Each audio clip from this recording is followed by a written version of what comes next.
Olá, pessoal, tudo bem? Bom dia, como vocês estão? Espero que estejam todos muito bem. Então, a nossa aula de hoje é a aula aqui, ó, referente ao dia 21 de setembro, tá? Ainda sobre frações, tá? E a gente vai fazer o quê, ó? Simplifique cada fração abaixo, lembrando que simplificar significa dividir o numerador e o denominador pelo mesmo número, até não dar para dividir por mais ninguém. Então, o que é simplificar? Simplificar significa dividir tanto o numerador quanto o denominador por um mesmo número. Olha no exemplo, eu coloquei aqui, ó, pessoal. 2/4, eu quero simplificar. Então, como eu sei que 2 não dá para dividir por 4, o que a gente vai fazer? A gente vai escolher um número que dê uma divisão exata. Então, eu vou dividir em cima o numerador e embaixo o denominador pelo mesmo número, que dê divisão exata. Então, esse número é o número 2. Então, eu fiz ali, ó. Podem acompanhar. 2 dividido por 2 é 1 e 4 dividido por 2 é 2.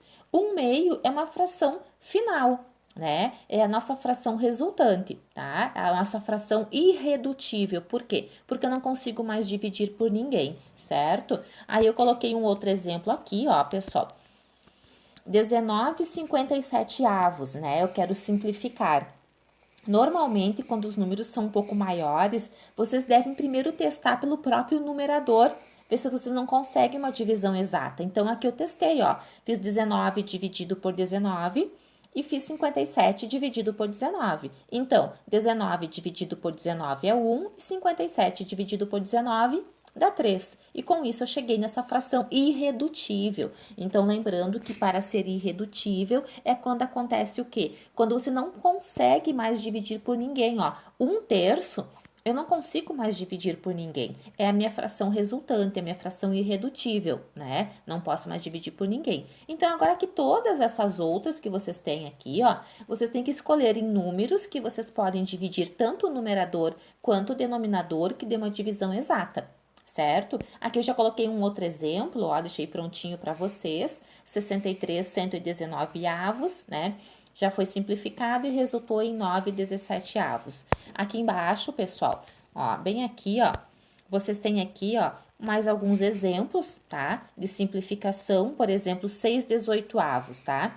Foi simplificado por 2 o 6 e por 2 o 18. Então, 6 dividido por 2 dá 3 e 18 dividido por 2 dá 9. Aí, o que acontece? Esse 3/9, tá? Não é a nossa fração final, certo? Por que não é a nossa fração final? Olha aqui no exemplo aqui embaixo. Porque não é um número primo ainda, né? Normalmente, quando a gente chega numa fração final, lá numa fração irredutível, a gente está trabalhando com um número primo, tá? Então, esse 3 eu ainda posso dividir por 3 e esse 9 eu ainda posso dividir por 3. Então, 3 dividido por 3 é 1 e 9 dividido por 3 dá 3. E agora sim, ó, 1/3 é a nossa fração resultante, é a nossa fração irredutível, certo? Quando não podemos mais dividir por ninguém, tá? Então, pode acontecer vários casos aqui em cima, tá, pessoal? De vocês terem que dividir várias vezes até chegar na fração resultante ou na fração irredutível, certo? Então, o que eu quero desejar para vocês? Que vocês tenham um bom trabalho, tá? Tentem fazer aí. Na próxima aula eu mando para vocês o gabarito, certo? Qualquer dúvida, vocês podem me chamar, estou à disposição. Não deixem de chamar, não hesitem em chamar e pedir auxílio, tá? É o momento que vocês têm é esse. A forma de tirar dúvidas no momento é essa, né? Pedir ajuda pelo WhatsApp lá sem problema nenhum, eu vou responder para vocês, tá? E lembrando que eu tô de olho naqueles que não estão respondendo às atividades, tá bom? Um grande abraço e até mais.